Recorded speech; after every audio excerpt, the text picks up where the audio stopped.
Bejn 11 u 28 ta' Jannar li ġej se titella it-12 edizzjoni tal-Valletta Baroque Festival dan tħabbar f'konferenza l-aħbarijiet fit-Teatru Manuel fejn tqal li se jkun hemm aktar minn 30 kunċert mifrux fuq 3 ġimgħat li qed isiru f'aktar minn 15 il-post differenti madwar Malta.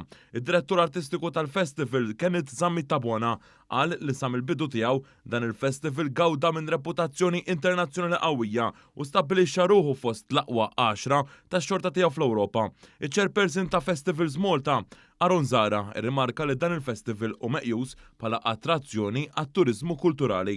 Preżenti kien hemm ukoll il-Ministru responsabbli mill-Kultura Owen Bonnici li stqar li din l-edizzjoni se tkun waħda speċjali, formazzjoni eċċezzjonali u wirjiet dinamiċi. Il-Valletta Baroque Festival qed jiġi organizzat minn Festivals Malta b'kollaborazzjoni ma' Manuel Theatre u Visit Malta.